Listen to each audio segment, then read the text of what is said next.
In episode number 255, we cover the retirement of the woman who is responsible for some of the best memories of my childhood, Andrea Romano. And I know you may have heard it from other podcasts and other shows out there, but you've got our coverage of San Diego Comic-Con 2017. We also received a very special package in our mail today. Batman Mask of the Phantasm on Blu-ray. Have we already watched it? Of course, and we will have all of our thoughts. All of this and so much more on today's show.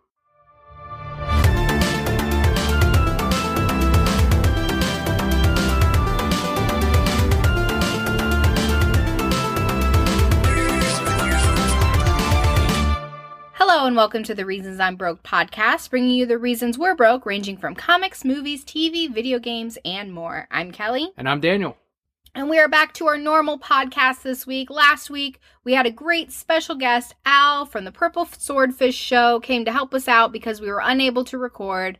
But for those of you who may have tuned in for the first time for that show, or are tuning in now for the first show, this is typically how our show is formatted.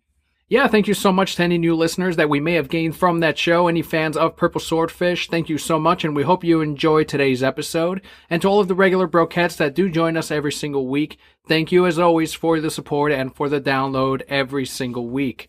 Also, we are going to say that I know we said it's going to get difficult to record with little Leo coming around, but now these next 2 weeks have brought on some unexpected work changes. So on my end, there's going to be a lot of juggling as far as time, but we are definitely going to do our best. This is going to be good practice for when Leo shows up.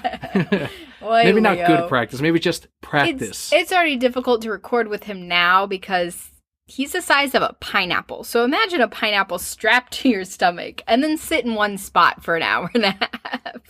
It's tough. I can only imagine. Can only imagine. Ugh. But we are going to do our best and keep recording and keep bringing the show to you every single week. And of course, like always, I will stay up late and I will edit to make sure that the episode does go out on time. And I will sleep and grow a human. Also, I don't know if anyone noticed, but this week on the past Wednesday's alternate release of Croak number 2, people may have noticed, and if you're on Patreon, you already got the update, so you know what this is about. What is surely going to be a footnote on comic book price guides of the future, what will be labeled on CGC labels in the future. It is the first appearance of the current logo and advertisement of the Reasons I'm Broke podcast in a comic book. And it was beautiful. It's got our logo on it. It says podcast. There's our website. And we are in a fucking comic book. That is the coolest thing. I was showing one of my coworkers and I pull it up to the page. I'm like, check it out. And his brain kind of broke for a second because he saw the newsprint. So he thought it was an old comic book from the 80s. And then he saw the Reasons I'm Broke on it. And he's like, wait a minute. You weren't around really back then. And, and I'm like, it's a new book, but it's on newsprint. He's like, oh, okay. And it confused the hell out of him. But yeah, if you pick up Croak number 2 from Alterna Comics, you too can own a first appearance, a piece of Brokehead history for the show, for the podcast. And it is so cool. You should all be rushing out to your stores to pick those up right now. If they are not available at your local comic book shop, let them know to order it for you. Croak number 2. As of today, it is still in print. But, who knows? People may have already beat you in getting one of these copies, so they too can own the very first appearance of the Reasons I'm Broke podcast as it currently stands. But otherwise, you can also head on over to alternacomic.com, and they will have an Etsy shop link that you can also try to get the comic book from. But again, who knows how much longer they're going to be in print, so don't wait. Try to get it as soon as you can. And on top of that, enjoy the comic book because it is a horror book and we're coming up on Halloween. So by the time issue 3 releases, I believe it will be October by then. Spooky. Before we jump into our news for the week, we do have some questions from Brokettes out there. From Twitter user @JerseyWhisperer, Nicholas, he asked, quote, I really love the DCAU and would love to know yours and @Palpakelli's top faves and if you're going to buy the upcoming anniversary pack, end quote. So before we answer your question, we went ahead and asked Nicholas and a couple of other Brokettes out there what their personal favorites out of the DCAU 30th anniversary pack were. And Nicholas, who again asked the question @JerseyWhisperer, said Green Lantern Emerald Knights, Justice League Crisis on Two Earths, Batman Under the Red Hood, Superman vs. the Elite, and Justice League Throne of Atlantis. All great picks. We also have another answer from Twitter user at InMats68, who said, New Frontier is a good one, and as a GL fan, I enjoy First Flight and Emerald Knights. Thank you so much, Neil, for your response as well. Papa Kelly, will you do the honors and go first? I will. I have 2 picks for my 2 favorites. We have All-Star Superman, because he goes to fix the sun, because he couldn't be with Batman. Also, Justice League Doom, because Batman's just like, I could take all y'all down. The contingency plan Batman. Now, it's interesting that you picked those 2. Before I go into mine, All-Star Superman is actually on my list of favorites, and it probably, it's close between that and another one, but All-Star Superman is one of those cases in which the animated movie improved upon the source material. Mm-hmm. There are some cuts that are made from the original comic book, and then there are some edits made from Grant Morrison's writing that serve crazy. They serve the story better. They serve the movie really well. So I went ahead and I've read All-Star Superman in the past, and yeah, this is I 100 all the time. I will prefer the animated movie over Grant Morrison's comic book. And without Grant, we wouldn't have that awesome animated movie. So props to him on that end. And that's probably my favorite Grant Morrison book and story. But the animated movie is so fucking good. Lex Luthor and his interaction with Clark Kent, one of my favorite moments in DC animation, where he's just complimenting Clark Kent because he is everything that Superman is not.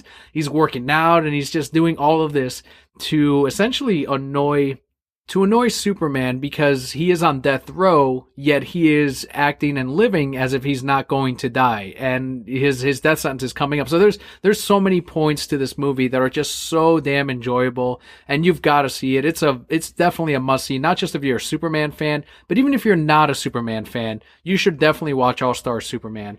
And the other one you had picked was Justice League Doom, based on Tower of Babel or Justice League Babel.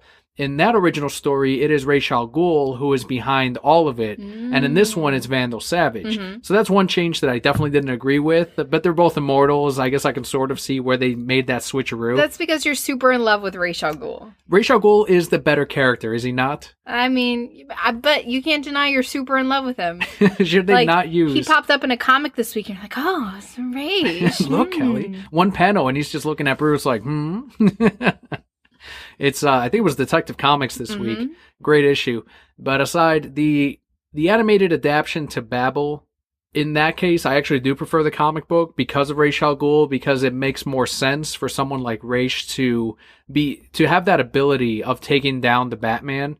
And it's done differently in the comic. In the animated, I believe Bane takes him out.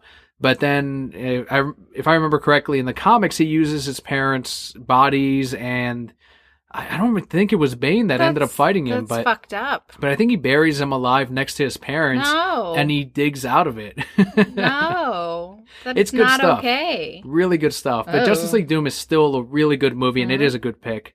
My picks from the DCAU Anniversary Pack. First off, we're not going to be getting all 30 movies. That is a huge investment. Plus, we already own our favorites. But All-Star Superman, as you mentioned. And The Dark Knight Returns is probably what's tied with it as far as my favorite between those two. Those two animated movies are the ones that I will go back to and watch on a regular basis every month or every 2 months. I will pop one of those in and watch them. And thankfully, we waited for The Dark Knight Returns to be available, Part 1 and Part 2 in one deluxe edition, and that's the one we ended up getting. And it does the book an enormous... It just serves it so well. And that's all credit to the crew over at Warner Brothers Animation. I mean, some honorable mentions, of course, would be Green Lantern Emerald Knights. It is absolutely excellent, the best for any Green Lantern fan, and it serves as sort of a prequel to the... they kind of marketed it as like a prequel to the Green Lantern live action movie, but it stands on its own so well. They're just a bunch of standalone stories, just like Gotham Knights, which was similar to it too. Except in Batman Gotham Knights, the different animation styles kind of reflected the story, and that was done extremely well, and that was also loosely based on the Dark Knight trilogy from Christopher Nolan. But for this, the Green Lantern series, this movie, Emerald Knights, you see Sinestro as a Green Lantern, you see Bofunga, you see Mogo have his fucking plan. And then all of it comes together at the very end of the movie, and sort of like every story, every character you've been introduced to has their little part in this final fight. So that'd probably be my third. And then the fourth would, in fact, be Batman Gotham Knights, just because it came out right before The Dark Knight, and it served as an excellent lead-up and companion to what is, to many, the best live-action Batman movie. I also want to give a shout out to Batman the Killing Joke. We saw that recently in theaters, and I thought it was a very true adaptation to the comic book, which, as we've said before in the past, is a fantastic Batman story. So thank you so much, Nicholas at Jersey Whisperer, for sending us the question. Don't forget, you can always submit us a question at any point throughout the week on Twitter at Reasons I'm Broke and at Palpa Kelly, or Facebook.com/The Reasons I'm Broke. If you've got a longer form letter or a longer form question that you do want to send us, head on over to TheReasonsI'mBroke.com and click on Contact, and you will have even more space, more than the, 120 or 40 characters on Twitter. You do the Twitters, I do not. You can shoot us an email, and we can read it right here on the podcast. So thank you once again so much for your submission. But speaking of movies, we have What's New on Netflix, August 2017. As always, these are just the highlights, and they sort of relate to things that we've talked about on the show or things that may relate to what we have on the podcast. But you can always check What's New on Netflix, August 2017 for the full list. Here are just some of our favorites and maybe some recommendations that you may want to check out if you haven't seen them yet. First up, we have Bad Santa, one of your favorite movies. It is my favorite Christmas movie. Bad Santa 2 just went up last month, and now you got Bad Santa 1, so no excuse to not watch them back to back. We also have Sleepy Hollow. Never seen it. Sounds spooky. Don't want to see it. It's for the Tim Burton fans, Spooky. The Headless Horseman. There's some really good special effects in there. The blood looks kind of weird sometimes, but I think it's meant to look really cheesy. And for a lot of people, it does have many of the must-have in your Tim Burton movie actors. And a perfect example of that is Sleepy Hollow. So Johnny Depp is in there. Of course, Johnny Depp. Helena Bonham Carter. Yes. Who else does Christopher he need? Lee. That's all he uses. We also have Small Soldiers. I feel like I saw this, but I haven't seen it in forever. Yeah, I haven't seen it since probably within 2 years of it releasing. I remember really liking it as a kid. My brother and I used to watch it all the time. I don't know if I'd enjoy it as much going back, so it might be another Gremlins situation.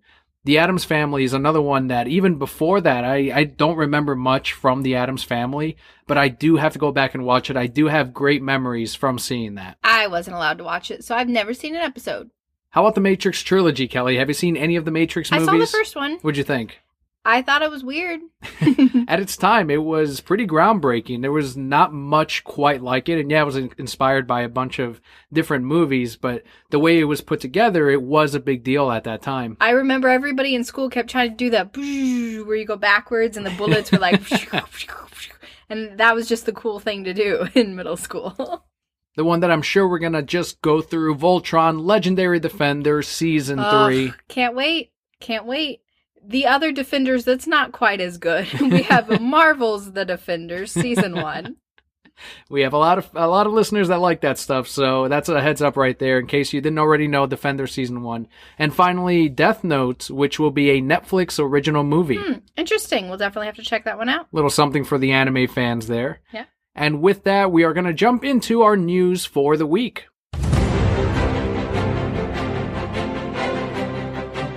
Most of our news is San Diego Comic-Con related because that's the thing that happened last week. Every year, it's huge. Tons of announcements. We keep waiting for our invitation so we can someday go and sign. I figure as the Emperor, I should be the first one on their list, but you know. Are you going to be up on the panels for every single panel out there? Every single panel. Even the panels that are going on at the same time? Yeah, I'm the Emperor. I can do what I want. Like, I just show up for half the panel.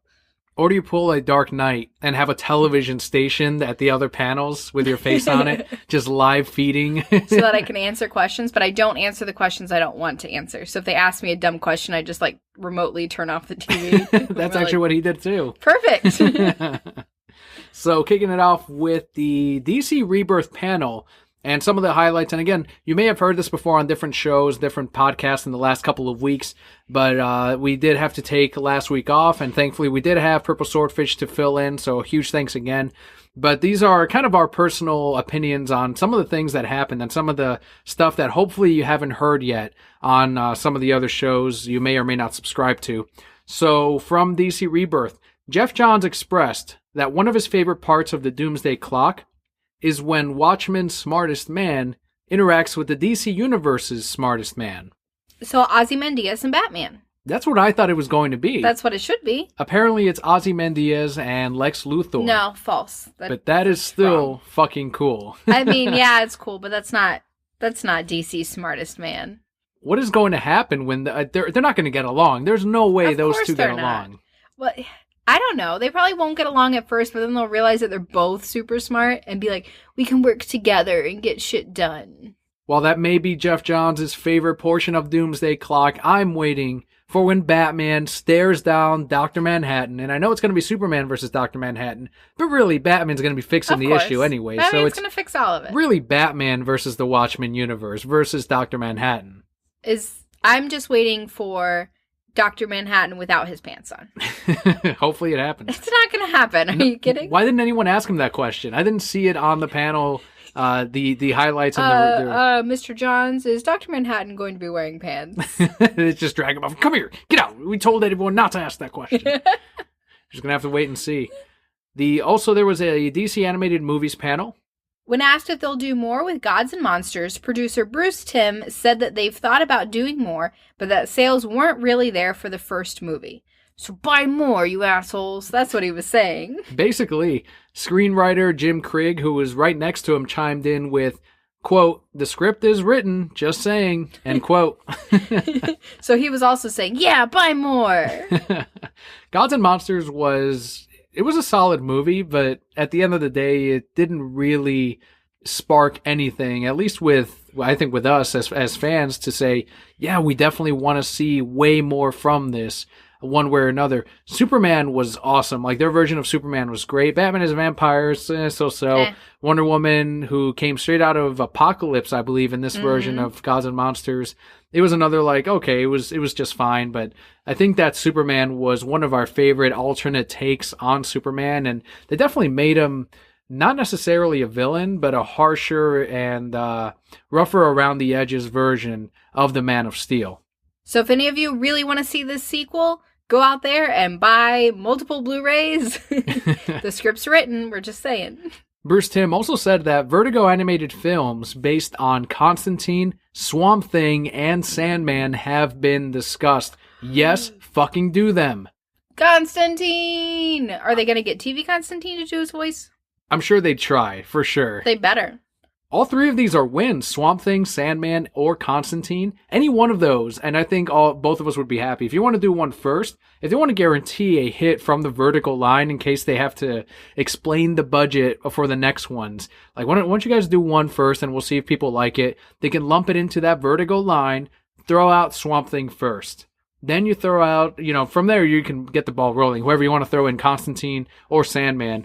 But I definitely want to see, the two that I definitely want to see are Swamp Thing and Sandman. Mm-hmm. If anything, for the visuals on both of those. While we did see Swamp Thing in the Justice League Dark film, and they did some neat things with him animation-wise, if you take the Alan Moore books and adapt those into animation, holy shit, man, you can really do some really amazing things with it. They should do a Constantine animated TV show that just picks up where the other TV show left off. I would take that too, happily. Another panel that we saw was a spotlight on Bruce Timm, the co-creator to Harley Quinn, of course, a huge influence on Batman the Animated Series. Some interesting things he said in this panel. He considers Justice League Unlimited the high point in his career. I agree. I would say Batman the Animated Series. Yeah. That is the high point of animation. So obviously it's the high point of his career as well.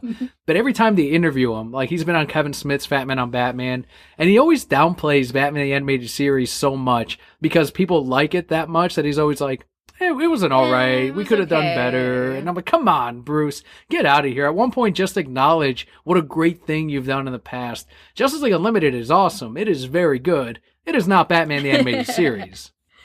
But but it was great. I mean, you just had still Batman being Batman, sleeping with hoes, Superman being in love with Batman. The definitive end to Batman Beyond. Yes. And the definitive end to the Timverse with the shot of Batman's chest as the final thing you see from this universe. Of course. I can see how he thinks that's the high point of his career because that was built off of Batman the Animated Series. True. Like, without Batman the Animated Series, you wouldn't have had any of this. So, yeah, I could see how that's the high point. Bruce also said that he hasn't seen Suicide Squad or been reading the recent Harley Quinn comics, and also didn't realize she was this popular until, quote, fairly recently, end quote. Do you live in the desert with nothing to read? It's just him once again downplaying his creation. Is your head like in a hole and you just pop out for these things and like you go back into your hole? Look, I know the man is busy. Does he not have a cell phone? I know he's not so busy, though, that he doesn't check that paycheck he gets every single week from all of the Harley Quinn residuals. So in the past, 10 years, he's been getting a very nice bonus on top of everything else. So don't tell me that you did not realize until fairly recently. Your paycheck says otherwise, Bruce. If by fairly recently you mean over the last 10 years, then yes, we believe you, Bruce Timm. He was also asked a very interesting question, and I think this does put to sleep a lot of the misconceptions on what the relationship is between Joker and Harley. And a fan asked, does Joker actually care about Harley Quinn? His answer was, he's a monster. He's absolute scum. She's just a tool in his arsenal. If you've ever read Batman Mad Love, you know how true this is. I don't care what episodes you've seen in which he pretends to like Harley. I don't care what current comic books you've read, or even the Suicide Squad movie, in which it seems like Joker legitimately cares about Harley Quinn. Joker, in his essence, what he is, would sacrifice Harley Quinn to go after Batman, or for his greater and only other ambitions. I mean, yeah, Harley Quinn is simply a tool for him. And there's one meme that I saw of I want a relationship like Joker and Harley have, and they have the Suicide Squad, screenshot of it, and someone replies with an abusive relationship with no real love on the other end. That's not really what you want. I'm glad that he did put that to rest, though, because yes, after Suicide Squad came out, a lot of my friends at work were saying stuff like that. Like, oh, aren't they so sweet together? Joker and Harley, I want to meet my Joker. I'm like, no, you're crazy. Although you did say you enjoyed watching that sort of different twisted aspect to their relationship from Suicide Squad, where it is just him not going after Amanda Waller, but only trying to rescue Harley Quinn throughout the entire movie. I did really enjoy that, and I think it's nice to see that different aspect of it, but at the end of the day, too, he's also going after her. I mean, one, because he's crazy, but he really doesn't care about her, even though he's going after her. She's a means to an end, or just something to do on top of that. It suits his interests in that moment. As if this panel wasn't awesome enough, he did say, Bruce Timm, that he would love to do a Marvel-DC crossover of some kind and believes a comic book today would sell out faster than they could print them. Yes, but do it anyway. He says that he often brings it up in conversations and wants to cross over with Marvel, but it's hard to do, you've got Disney now. Maybe before Disney bought him up, you'd have a little bit of an easier time doing that. But as I've said before, and every time we get those amalgam comics and anyone does own them, I tell them hang on to them, because you're not going to see any kind of crossover between Marvel or DC like that anytime soon. It would be so cool, though. It'd just be Batman kicking everybody's ass. Just like the last couple of crossovers? Yeah, perfect. You're right. I don't think that we will ever see it. Would it be really cool? Yes. Would it sell like crazy? Absolutely. I still love the issue in which he goes against Captain America, and the whole time, Batman's testing him, right? So he's testing different martial art techniques on him, different fighting styles on Captain America, and they're both countering each other perfectly. And that's all, Bruce is thinking of that all in his head. And while the rest of the heroes are pounding each other, Thor versus Superman, and you've got the Hulk, and Batman says, look, we're very evenly matched, and you would beat me in stamina. But we've got a bigger problem here that we've got to solve. And Cap's like, you're right, let's go. And then they team up and they go. But I'm like, I think you lied to him, Batman. I think you still would have beaten Captain America and solved it on your own. But it is honestly easier to just convince Cap to help you out anyway. Just to help you. Absolutely. Man, why is Batman so cool? Even in like another universe, he's still cool. He's still the coolest Marvel character in that moment. How about Dark Claw? Remember how cool that was? I don't remember Dark Claw. So you will in a second. Two versions of it. It was the Wolverine and Batman like team up, the amalgam of them. And there were two comics that came out. There were one-shots. One was a more like comic book, modern 90s type of crossover. And you see Wolverine and he's got the claws, but he's got the Batman cowl and the huge cape. And I think his name is like Bruce Howlett or James Wayne.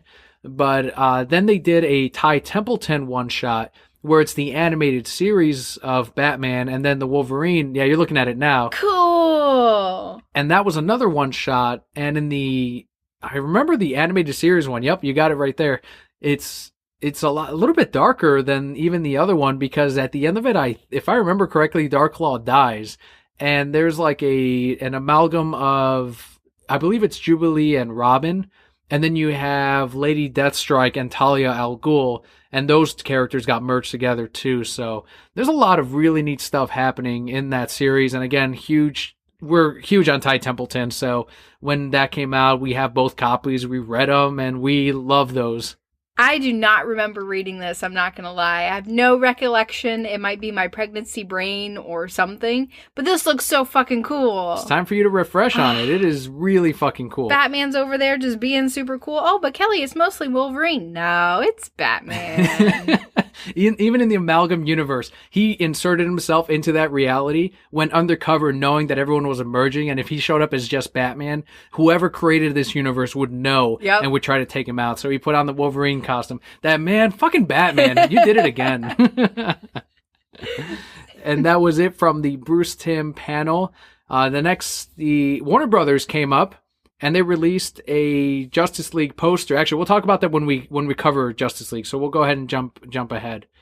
So they did announce the new movies that are coming out. I mean, we already knew about the movies, but they just confirmed it for realsies this time. We have Shazam in 2019, Suicide Squad 2, The Batman, and Justice League Dark in 2020. Then we have Batgirl, Green Lantern Corps, The Flash, accompanied by a Flashpoint logo. Ooh.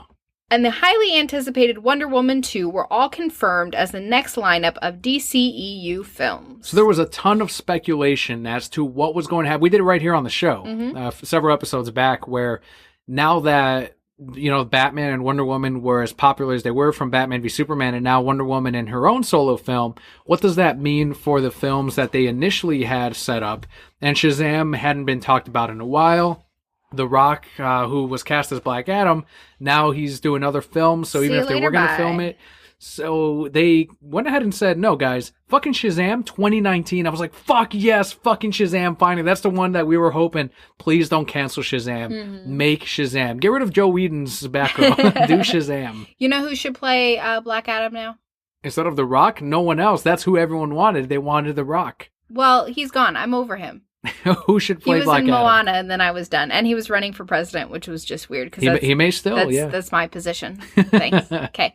We should get Arnold Schwarzenegger. And he should have some real cheesy lines. I don't know if I'm a fan of that one. He should still go, "Ice to meet you." And no, Arnold, you're not. No, you're Black not Mr. Adam. Freeze. You're not Mr. Freeze. Starts making black puns. We're like, no, this is worse. Go back to Mr. Freeze. Go back to Mr. Freeze.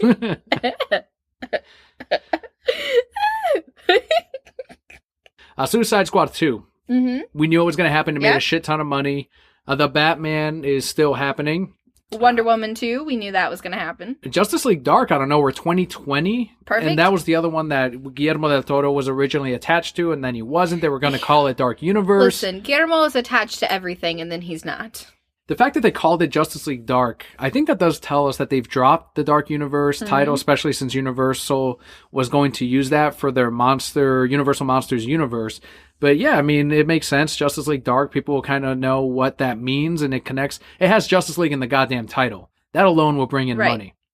As long as they have Constantine from the TV show, can we just put him in everything forever, please? Please do. He's the best Constantine. The Green Lantern Corps, so we're going to see, hopefully we see Kilowog again. Mm-hmm. Hopefully we see Sinestro again. And we'll definitely see Jon Stewart. Yes, this is my favorite Green Lantern. I'm jumping ahead a little bit on the news, but since we're talking about it, Jon Stewart and Hal Jordan are set to share the spotlight in Green Lantern Corps. Good. About time we got Jon Stewart. He can be played by Arnold, too. You know what? If it's either Arnold or Tyrese, I will take Arnold. I'm tired of Tyrese trying to campaign for that. What about, who's your guy from the Jackie Chan movie? Chris Tucker? Yes. Can Chris Tucker play Jon Stewart? He's not a Jon Stewart. I like Jon Stewart, and that is not Jon. So here's something from the lineup, Kelly. After they announced what they were going to do with the DCEU films, Jeffrey Dean Morgan, who played Thomas Wayne in Batman v Superman, Instagrammed a picture of himself and Lauren Cohan, who played Martha Wayne in BVS, at San Diego Comic-Con with the following. Quote, did you say Flashpoint? Oh, yes. End quote. Fuck yes. Don't tease us like this, Jeffrey Dean Morgan. All the nerds out there were like, they just came a little bit. To anyone not familiar or doesn't know why this is a big deal, in the comic book Flashpoint, Thomas Wayne becomes the Batman instead of Bruce, and that's where little Bruce Wayne dies instead. And Martha Wayne, they both go insane. Thomas Wayne becomes the Batman, Martha Wayne becomes the Joker. And it's so good.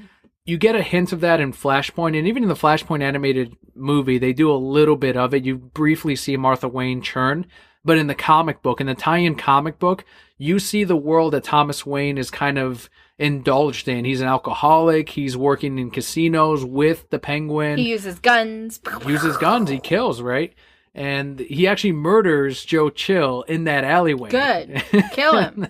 But even then, I think that's when they both go insane, and Martha Wayne grieves. And it's not done as quickly as the animated movie where she instantly loses it. But in the comic, they draw it out a little bit more, where you see them trying to rehabilitate her. And of course, he's destroyed too because he lost his son and now his wife. So it all goes insanely. It gets insanely good because now it's this husband and wife going against each other, but they complete each other just like the Batman and the Jokers do. And when that moment when they both talk about their son in this alternate universe, they just click and they're sane again as husband. And we've talked about this before, and it's just so chilling whenever you go back and read those issues. And if we were to see anything like that on the big screen, fuck yes. Give that to us in Flashpoint, wherever you want to put them, a slight cameo, I don't care. Let's see that on the big screen. I think that's something that would resonate with people who were super fans of the comic, but also just typical people going to see the movies just because it's the next superhero movie. Because I remember for us, that was a major oh shit moment when it was, so Bruce died and his dad becomes Batman. And his mom's the Joker. What? Some people have said that this is the only reason they did Flashpoint is so that they can then reboot the DCEU right afterward. Now, here's the one thing. Like, I understand why they would come to that conclusion because that's literally what happened right before the New 52. But Ben Affleck confirmed that at San Diego Comic-Con as well that he's going to be in Matt Reeves' The Batman film. And he said the following right there in front of hundreds, thousands of people about his future as Batman. Quote, let me be clear. Batman is the greatest fucking part in the world. I am thrilled to do it. End quote. And Matt Reeves has already said he wants to do a trilogy of Batman films, which will go past this Flashpoint Flash film. So no, I do not see them recasting Batman as Ben Affleck or doing Batman Beyond or doing Dick Grayson Batman. I don't see that happening at all, especially with him coming out saying this. Matt Reeves giving his plans for the future of the Batman franchise. If anything, they could even do the Dark Knight Returns again, sort of, or doing a younger Robin, unlike what they did in BVS. But they could do that story as an older Ben Affleck if they wanted to. Or they could do, people immediately went Batman Beyond, which again is sort of more or less our generation, right? It's not really marketable to, people in their 50s, 60s, and then, kids today. But if they wanted to go that route, they can do a Batman Beyond type of future in the end 2029 or whenever we end up hitting that point. They would have to have that music go.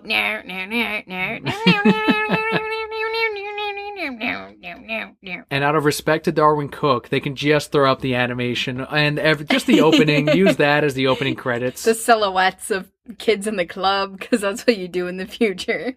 Put to rest many things right here at San Diego Comic-Con with the lineup of films, with Ben Affleck saying, no, this is the greatest thing ever. I am not going anywhere. I am going to be the Batman until they tell me I can't be Batman anymore, or until they stop paying him, really. I mean, that's what it's going to come down to. I think we're just seeing Flashpoint because Flashpoint is a great fucking story. So why not tell it? Why not put it on the big screen? See it on the big screen. They didn't really do it like that in the Flash TV show. Now you can with this and with Jeffrey Dean Morgan. So something else that we got confirmed, this time pertaining to the Batgirl film, we will see Robin. Which Robin? We don't know. They didn't confirm that, but it's got to be Dick Grayson. Mm-hmm. There's a huge relationship, obviously, between Barbara Gordon and Batman, but also with Barbara Gordon and Dick Grayson. Dick Grayson. I just pissed off a bunch of Robin fans. Like, no! She loves Dick, not Batman. Well, she does love Dick. Batman's Dick, yeah. See, I like Dick Grayson better with Starfire, but that's just me. Some fans, a majority of fans, will be happy with this pairing. Of course. And some will want to see him with Starfire. And who knows, with the eventual Titans film, if they ever end up doing it, then maybe we'll see Starfire and Dick Grayson. But if not, with the TV show that's coming up, maybe you'll see that relationship so they can hit both points. About time. Ray Fisher also downplayed the amount of reshoots that had to get done for Justice League by Joey Whedon. So anyone that's saying, he's completely redoing key scenes and there's going to be months of reshoots. And he said, actually, it's not as many reshoots as the media is making it out to be. It's probably just a couple of, we already know Henry Cavill, mustache Superman is out there and they're doing some scenes with him, but... Senor Superman. Keep it, man. Just keep it. Comes back from the dead. Instead of having the mullet, he's got a mustache. It's perfect. That works. You know what? That's fine. I'm glad. Keep him as much out of this movie as we can, please. Thank you. Joe Whedon, right? Yes. You're saying yes, absolutely. Yes. And speaking of Superman, a child asked during the Q&A of the Justice League members, they were up there, they were on the panel, you saw everyone except Henry Cavill, and a child asked if Superman was going to appear in Justice League, and Jason Momoa, Aquaman, replied with the following.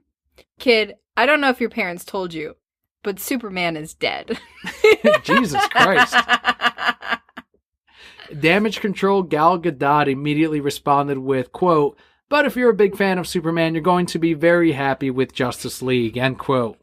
Good for Momoa. Here we see two different kinds of parents. Yes. You have Gal, who just wants to make everything great for these little kids and fulfill their dreams. And then you have Momoa, who's just like, this is how fucking life works, kid. And to top it all off, Warner Brothers showcased a full 4-minute trailer for Justice League. And it was so good. Tons of action sequences, more Aquaman scenes. You got Gordon, you got Batman posing, you got Batman fucking he broke arms for parademons. You see him fucking break their elbows and shit. I'm like, break his arms, break his legs. More from that warehouse scene, but against parademons? How's this not worth it? How is this not worth the price of admission? If that was your favorite part of Batman v Superman, regardless of how you felt about the rest of the movie, seeing Batman destroy parademons with his own little Batman self. He didn't have the armor or anything. He's just destroying fucking parademons left and right. That is worth the $20 on IMAX, whatever you choose to see it in, worth the money. And we got it in the trailer, and you can see the full scene when November comes. I fucking cannot wait for Justice League. And again, this trailer is not for people like Kelli or I. We're already sold on this shit. We're going to see this. We did not have to see this trailer, and you would not have heard us bitch about them showing too much because that's the risk we took. We're within 6 months of release. If they had shown off Steppenwolf, if for some reason they showcased Darkseid, that would have been on us. Because again, we chose to watch this trailer.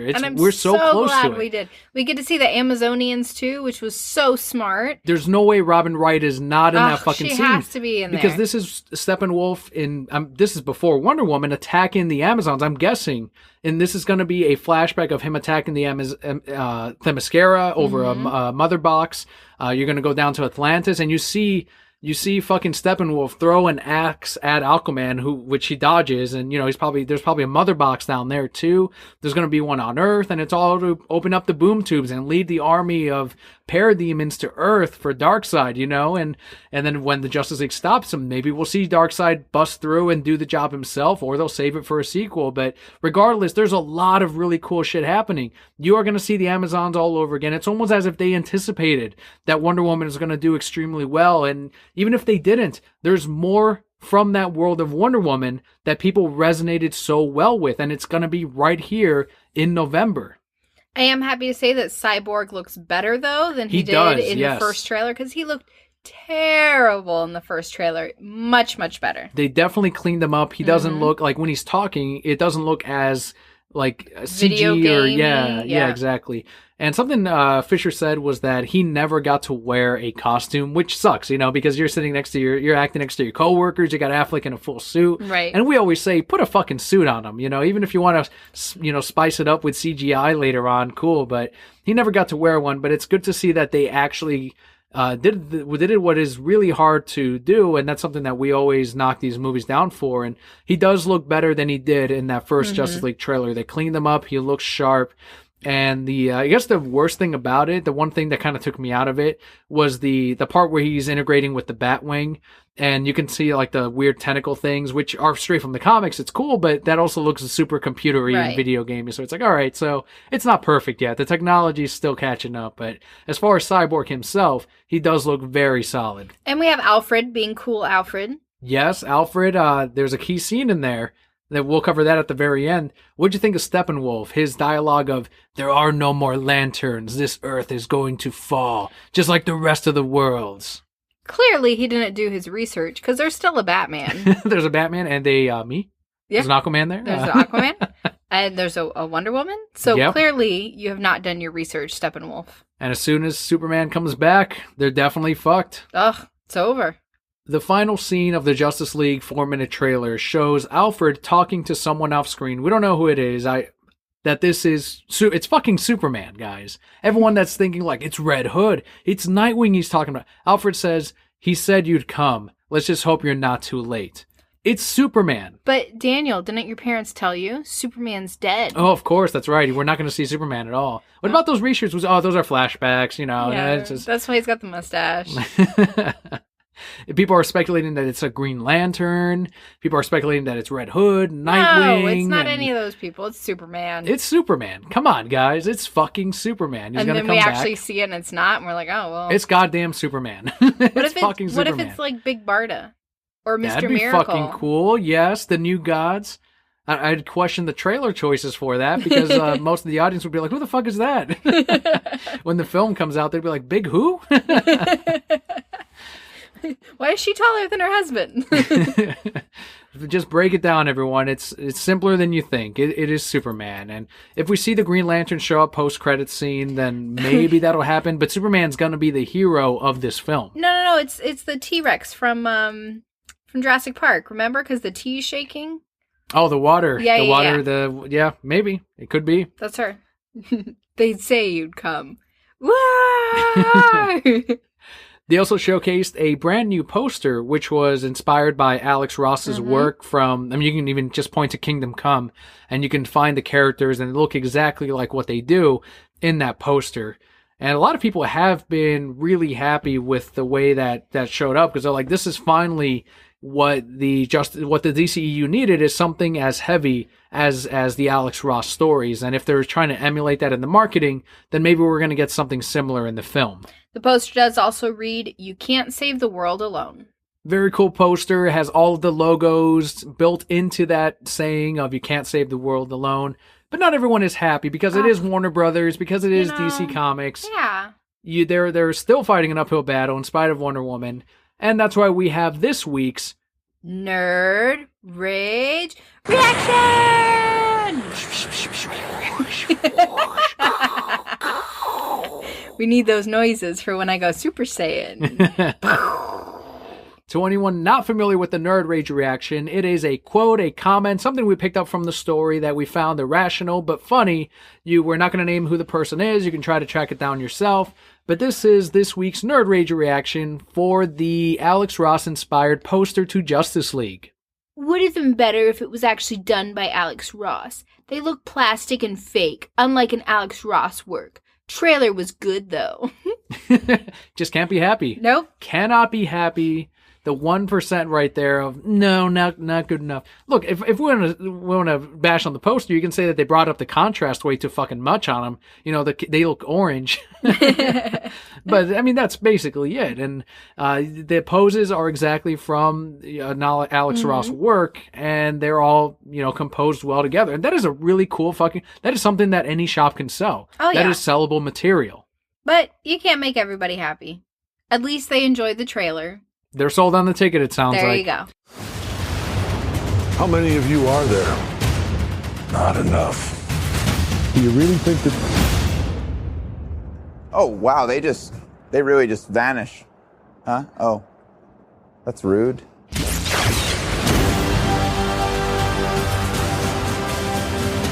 Before we move away from the huge plans that Warner Brothers has for the DCEU, I do want to go back real quick to the Green Lantern Corps film, because I feel like there's a lot to be explored there, probably more than even the rest of the films. And one thing, we had touched upon earlier about Sinestro. What do you expect to get out of the Green Lantern Corps movie? Is this going to be another, let's see the Green Lanterns discover a different lantern for the first time, or are they going to go straight into it and lead into Blackest Night?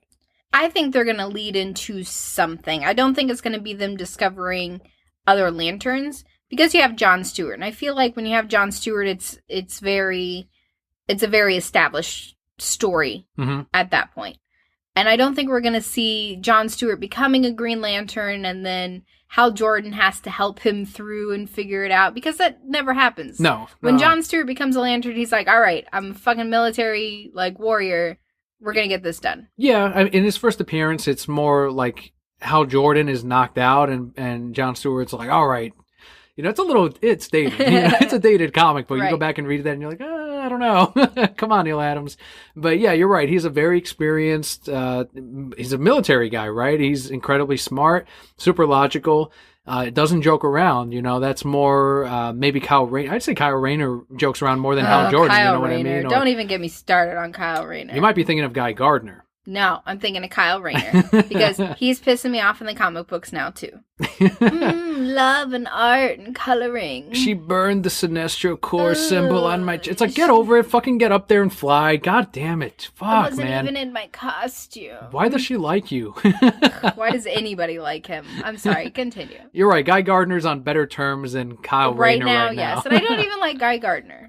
But you like him more than Kyle. He and Arkillo have that little love thing going on. So. Even then, they didn't really hate each other. He's just like, are you going to make this decision? Because if we're going to go, we're going to go. And Arkillo says, look, I made a decision a long time ago. I'm not doing this because I want to, but it's because I have to for myself. So it's a really good book. If you're not reading Hal Jordan and the Green Lantern Corps right now out of DC Rebirth, you definitely should be. But back to the movie. I'm going to disagree. I think this is going to be an established Green Lantern Corps. Hal Jordan and Jon Stewart are going to be, on equal footing. You're going to see them already established and veterans. They're going to know what they're doing. I think we're going to see the Sinestro Corps War in the Green Lantern Corps movie. We're definitely going to see at least one different lantern in this movie. But them discovering a new lantern? I think it's going to be the war against the Sinestro Corps. And then from there, they will either through the very end, maybe they'll have to team up the Corps and go up against the Black Lanterns, or they'll tease a new color near the very end, or say this is but one of the many emotional spectrums to be discovered. And then, maybe you'll see the different leaders of each, Volthoon. Exactly right. Maybe you'll see the Red Lantern. Maybe they team up against the Red Lanterns, and fight them. So there's definitely going to be more than just green in the Green Lantern Corps film. Well, I think there'll be more than that, but I don't think it's going to be them discovering a new ring or them learning how to control their rings. I think that's already done. So you think this is going to be, they know about the yellow lanterns, they know about the red lanterns, the orange, the indigo? Yeah, sure. Go ahead. Maybe not indigo. So it is going to be Blackest Night is what you're saying. Indigo is weird. Maybe not indigo. I say take it slow. Do Sinestro Corps. It's my favorite Green Lantern story, so definitely I'm saying. So yeah, I mean, just do this. Just do that. That's what I think, and that's what I think they should do. Come on, Warner Brothers. I think it should be Batman gets a Green Lantern ring. Oh, we definitely should see Batman at one point get that Green Lantern ring, get the Sinestro Corps ring. He's got to be a White Lantern at one point, a Black Lantern if you want to do it, and even though it wasn't really Bruce Wayne, but yeah, do that. Yeah, hell yeah, fucking Batman should be a Lantern. So moving away from this, that was the San Diego Comic-Con news. This all came out after that week, so we're now wrapping up with, or catching up on our week with the latest news. And this still pertains to the DCEU universe, or I guess it's just DCEU. In an interview with The Hollywood Reporter, Joe Manganiello was asked about his current role in the DCEU as Deathstroke. So this is basically confirmation, and I'm going to read the quote here. Quote, I don't have any information on that. Well, I do, but nothing that I can share. I know everything, but I can't say any of it. End quote. So why would he say he didn't have any information? I don't know anything. Actually, I know everything. But I can't tell you guys. Okay, so you're going to be Deathstroke, is what you're saying. Yeah. You're going to be Deathstroke in Batman, or maybe you're going to see him in Justice League this year. I don't know what it's going to be, but Joe Manganiello is not going anywhere as Deathstroke. No. He's still on contract, and he will show up. Because if there were rewrites, he could have been like, well, unfortunately with the way that they're going, there's nothing right now, so yeah, stop me trying to be sneaky. That's good news. I think that tells us that Matt Reeves does plan to use at least some portion of that Jeff Johns and Ben Affleck script in his trilogy of Batman films. They went to him and said, we already recorded this. You better use it. Look, we've got the costume done, and we're not going to fucking just throw that money away. So you better find a way to use Deathstroke in your fucking movie. And he's like, fine, he can be in this little scene. He'll be the opening one, and Batman will just fucking beat him up. Things. Good for Manganiello, and good for Deathstroke fans especially, because that costume looks incredible. According to Variety, Warner Brothers is considering a campaign, Kelly, for Wonder Woman to be nominated at the Academy Awards for Best Picture and Best Director. Oh. You don't think they should? It's not that I don't think they should do it. And I have said many times that I love Wonder Woman. Wonder Woman is a great movie. It makes me cry all the time. Do I see it as Best Picture worthy? No. But I'm sure there are a lot of people that do. For me, when I look at a movie that wins Best Picture, there are a lot more factors into that than what we saw in Wonder Woman. The Oscar nominations are traditionally announced in late January, and the Oscar Awards ceremony itself is scheduled for March 4th, 2018. Here's something extra that I just read about today, Kelly. Gal Gadot is a member of the Academy that decides and votes on, all the different categories. Yeah. And when they screened Wonder Woman to the Academy, there were positive receptions overall on the film. So there's stuff going for Wonder Woman. Do I think she's going to win Best Picture? Absolutely not. Does she have a shot at being nominated for Best Picture and Best Director? Yes. Nominated, yes. Do I think Patty Jenkins even has a shot at Best Director? I think so. I think it's harder for a Best Picture winner than it is for some of the Best Leading, Best Supporting, or Best Directing. So. I would believe if I came to me from the future and said, hey, Wonder Woman wins Best Director, but oh shit, yeah, okay, I can see that. But if they say Wonder Woman wins Best Picture, I'll be like, what fucking Flashpoint reality are you from, Flashpoint Daniel? Get the fuck out of here. It's not going to win Best Picture. Do you look different in this Flashpoint universe? I'm just curious. Yeah, I have no beard. I want to know all about Flashpoint Daniel. No beard, tiny, short hair, almost bald. Uh-huh. Let's see. Glasses? He's got glasses. Okay. Absolutely right. He does not have a podcast. He's a YouTube streamer. Okay. So it's still like twisted a little bit, Right. but it's kind of the same, but not really. All right. He does not work in the world of comics. He works in the world of comedians. So it's still like comics as well. In a way, but in a different sense of it. So it's not comic books comics, it's comics comedians comics. Okay, so what does he do in this world of comedians? He's the opening act. He's a fuck, I don't know. I've lost this thing. you just let it go. I don't know why you went that way. I don't know why you kept pushing. You should have gone with video games. Anyway, Wonder Woman's not going to win Best Picture, is what I'm trying to say. No. After that long rabbit trail that we went on. But good for Warner Brothers, if they want to make the push, if they could even get it nominated, we could say the Oscar-nominated Wonder Woman. If Suicide Squad can do it, and yeah, it's not for director or Best Picture, and it's for special effects, but you know what? If Suicide Squad can do it, Wonder Woman could at least do it for Best Director. Robin Wright should win Best Supporting Actress, though. Give that to her. Maybe for the Broscars, Kelly. The Broscars are coming up next year. Yeah, we're almost there. And I'm not there. saying whether or not, if Wonder Woman's nominated, it's the real answer are the Broscars, not the Oscars. Nope. So that's coming up too. Stay tuned. You had covered earlier Andrea Romano. After more than 3 decades of voiceover and animation casting direction, Andrea has retired from the industry. Although she plans to continue working over the next 2 to 3 years, she will be wrapping up her current projects following a diagnosis of optic neuropathy, which has caused blindness in one eye. A statement here from Andrea who said, quote, "I shall miss so many aspects of this industry, particularly the people I've worked alongside, and all the fun that happens on both sides of the glass. From the bottom of my heart, I extend my sincere gratitude to every actor, producer, director, engineer, and colleague that has helped make this run so incredible," end quote. Her work has spanned more than 1,600 episodes of TV, over 50 films, and 20 video games. Romano has earned 35 Emmy nominations and 8 Emmy wins, as well as the Frizz Award for Excellence awarded in 2016 at the International Family Film Festival. We got this information from IGN.com. The highlights of her work include Batman the Animated Series, Animaniacs, The Legends of Korra, Tiny Toon Adventures, DuckTales, and the recent Voltron series. And to be clear, it's the original DuckTales series, not the more recent one. DuckTales, So, woo! Andrea's work is basically our childhood summarized. Yes. She has affected and influenced our childhood in a huge fucking way. What a body of work. Yeah. What an incredible fucking body of work. Batman the Animated Series, Tiny Toons, the Animaniacs, holy fuck, Voltron, something as recent and well received as Voltron, Legend of Korra. Incredible, incredible work.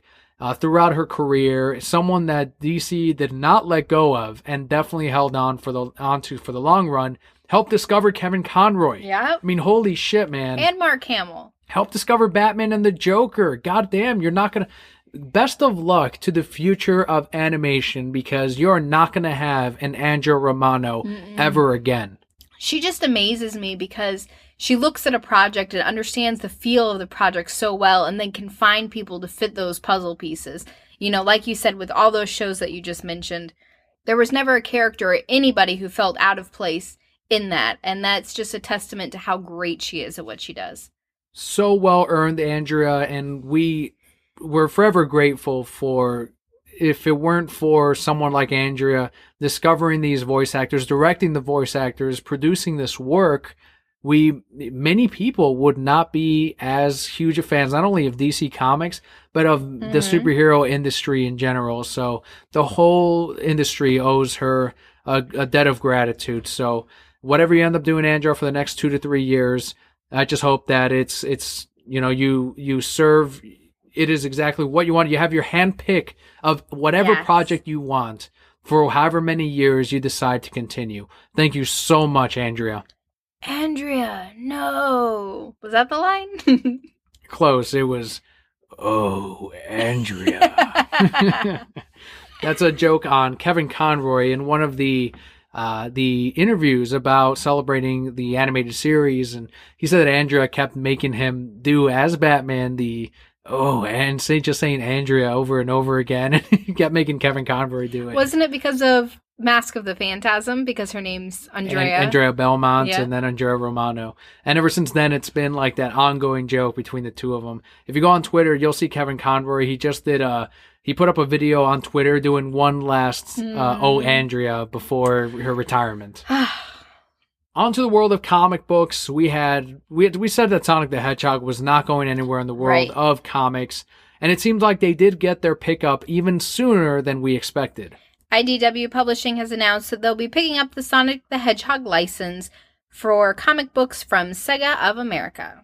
Quote here from Chris Riel, IDW's chief creative officer, who said, quote, we've been speaking with beloved Sonic fan favorite creators and new creators alike, and are excited to be able to spread specifics about our plans for the comic in the near future, end quote.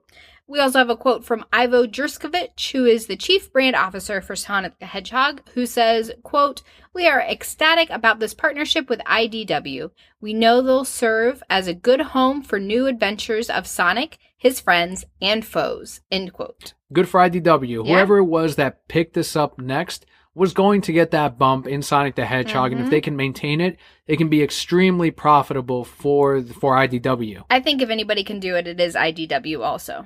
And finally, still staying on the world of comics, and I know people read the headline and they immediately assumed something without actually reading the article. I saw it many times. I had to correct friends on Facebook.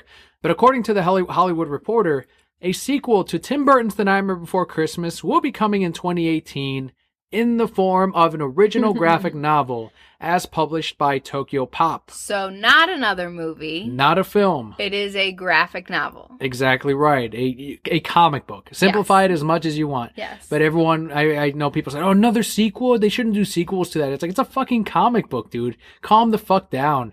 Comics do sequels and prequels all the time to films and movies and shows, and, you know, you never hear about those. But in this case, because it's clickbait and people want to just put up an article that says sequel to Nightmare Before Christmas, and people that don't want to read the thing say, oh no, what are they doing now? Are they going to do a CGI Nightmare Before Christmas? They're not going to. The Nightmare Before Christmas Zero's Journey will be written by Tokyo Pop founder Stuart J. Levy, with art by Studio Dice. Zero's Journey will follow Jack Skellington's dog after he gets lost in Christmastown. I'll tell you what, I'm in. Yeah, I'll read it. This graphic novel is going to be in color, which is not usual for Tokyo Pop. Usually they do black and white. I believe they also publish the Kingdom of Hearts graphic novels. I could be wrong, but what novels? They do a lot of anime adaptions for graphic novels, and in this case, yeah, it will be it looks like just a silly, fun, one-off story where you follow Zero right after the events of the first movie. It's just going to be a fun little project and not something to be taken too seriously. So even if you're a diehard fan of the series, you're not going to see this on the big screen. Relax. No. But if you are a fan of the series, this is more content for you to enjoy in the world of Tim Burton's Nightmare Before Christmas. I don't really see how this is a lose in any way. But a sequel, they're ruining it. Your movie's still there. Calm down. So that does wrap it up for our news this week. Before we jump into our overall thoughts on Batman Mask of the Phantasm on Blu-ray, we're not going to have a comic book highlight this week. Everything was in the middle of a story. Not really a good jumping on point for new listeners of the show or to listeners that wanted to jump into a new series. So instead, we will be doing Mask of the Phantasm, which is a huge purchase for us, something we've been wanting for many years. But before all of that, we are going into our Patreon shoutouts of the week.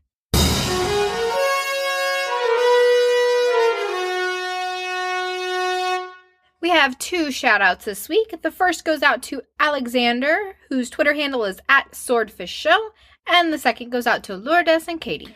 Alexander, of course, from purpleswordfish.com, has been a Patreon backer from the very beginning, I believe. And he, of course, recently appeared in last week's episode of the Reasons I'm Broke podcast. So if this is your first episode, this is your first time listening to the show, please do yourself a favor and go back to episode number 954, where you do hear our guest spot with Purple Swordfish as he talks about YouTube and how the work that he has put in creating a channel, very successful YouTube channel, over 1,000 subscribers, as he does Let's Plays for various games. And also, huge thanks to Lourdes and Katie.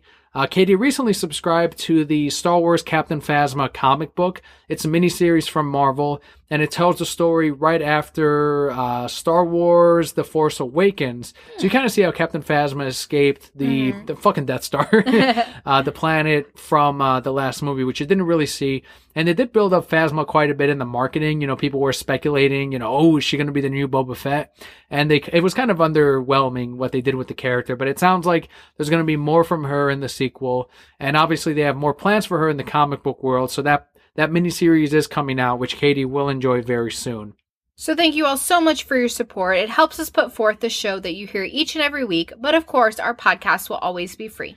But if you would like your shout out every single month for as little as $1 a month, you too can get your shout out right here on the podcast. And of course, there are more benefits at different tiers, such as decals, as from courtesy of decalavenue.com. If you're a Patreon backer at that level, you do help decide what the decal theme will be, as we do release those every 3 months. Best thing you guys can do for us, though, is leave us a review on iTunes or wherever you listen to us. Reach out to us on Twitter. Let us know what you thought of the show, ways we can improve, or things that you really enjoyed. Otherwise, if you would like a link to our Patreon, it will be in the show notes, but also patreon.com/thereasonsimBroke. Once again, for as little as $1 a month as we reach our goal number 3. I would like to point out, though, that the podcast is not free for us, and we do have a little baby on the way, which is going to take some money. There's only so many more weeks we can say that. You just got a few more weeks. No, because then I can say, you hear that crying in the background? That's where all our money's going. So here's a day we've been waiting for many years, Kelly. One of the things that we had asked for from Warner Brothers in DC was a Blu-ray release of Batman the Animated Series, Batman the Mask of the Phantasm. Now we've got Rocko's Modern Life on that list. Superman the Animated Series, give us that on Blu-ray. We've already got Justice League Unlimited, so it's almost complete. But we did get one of those, and that is Batman Mask of the Phantasm on Blu-ray, as available through Warner Brothers Archive. A soaring new adventure. Batman, Mask of the Phantasm. The animated movie. Coming for a Christmas you'll never forget. This movie was directed by Eric Radomski and Bruce Timm. The screenplay by Alan Burnett, Paul Dini, Martin Pasco, and Michael Reeves. The movie that we describe as the greatest Batman theatrical release of all time. More than the Nolan films, more than the current Batman that's currently going on. This is the greatest Batman movie of all time. And, if you're going to say live action, then, we'll discuss that separately. But Mask of the Phantasm is a work of artwork. I mean, even if you don't like the Batman, you can enjoy this as a standalone animated series, animated film. 100% agree with everything that you just said. And can I say that this was beautiful? It was so pretty to see those old animations that we used to watch redone in Blu-ray. Yeah, you could see little imperfections, but that's one of the things that makes these movies so great as well. As you said, it's incredibly sharp. You see the graininess of the cells, of the backgrounds, of the buildings, of Batman. It's not done perfectly, though. There are scenes in which you get the close-ups of the characters, close-ups of the scenes, and they're not as sharp as some of the landscape shots. But regardless of that, this is still a quality production, a quality transfer to high definition. There are 2 versions that you can watch the movie in that they included in the Blu-ray. You can either have the original theatrical cut of it, or the 4:3 version, which was actually the original version of the movie. Part way through production, Warner Brothers decided, you know what, we are going to do a limited theatrical release of the movie, so if you guys can just adapt this for big screen, thanks. So unfortunately, they had to go ahead and just say, well, we're just going to have to widescreen what we have now for the 4:3 and kind of rework some of it so that it fits the big screen. And people have done tests on the versions, and you know that when you put it on widescreen, you actually get less of the picture than if you do 4:3. All they did was zoom in for the widescreen, so you do get a bit of it cut off, which is unfortunate, but that's the way the film was built originally. But if you want to see the full version of it, the full every single animation, every single bit of it, put it in 4:3. It still looks great. It's still in high definition. It looks gorgeous. Otherwise, widescreen, that's what we ended up seeing it first in. Also looks incredibly cinematic and really well done. The special features, Kelly, did we notice any? No. There was a trailer. There was the original trailer for Batman Mask of the Phantasm. And that's it. Subtitles and the movie itself in 2 versions. That's one thing that people have been complaining about, is that they didn't go all out. They didn't get them right back to do fresh interviews, to do making ofs, to do a brand new feature on Batman Mask of the Phantasm. No, but did they really know how well this was going to sell? They did not. Exactly. Absolutely, that's the thing, yeah. So why are you going to invest all this money if it's not going to sell? The other thing, too, is this would have sold with or without those special features, because look how ecstatic we're the fans of it, right? Like, we're representations of that crowd, and we fucking adore it even without the millions of special features. We have Mask of the Phantasm in high definition on Blu-ray. We don't have to track it down on Laserdisc or cassette or DVD, on fucking Blu-ray, and it looks gorgeous. It's cleaned up. The sound is incredible. All of it is an amazing transfer, for the most part, of the original material. It shows how difficult it was to do because, again, the graininess of it, some of the cells look cleaner than others. And I know Batman the Animated Series would be hell to transfer to Blu-ray, but holy fuck, do it man. Anyway. Well, if this sells well enough, people are saying, well, do Sub-Zero next. It's like, okay, do Sub-Zero if you want, but do Batman the Animated Series next. Like, do Superman the Animated Series. Right. I would love to see them do that. We would just be shelling out money all day long if they started redoing all these things. I think it retails, and you can only get it online, for $19.99 on Blu-ray, plus your shipping. Well worth it. For the Blu-ray transfer of Batman Mask of the Phantasm, the greatest Batman film of all time, yes, it is absolutely worth the $20 plus shipping. So overall, were you happy with your purchase? Yes, 100% yes. It's something that we will watch many times. It's something that we'll show Leo, too, when he gets old enough. Yep, it's still as kind of screwed up and dark, and it's got some jokes for kids and for adults, and it's a better origin story than my favorite live action film, which is Batman Begins. This is almost like Batman Year One, but in the animated series, and it was intended to be the end of the animated series, but then they got renewed for another season, so they're like, okay, well, we'll bring back Joker. He's not dead anymore. But it is the story also of arguably the only woman that Batman from the animated series ever loved. His Catwoman. love for Andrea is greater than Catwoman's. It's greater than Talia's. It's greater than Batgirl's. Andrea Belmont is his beloved.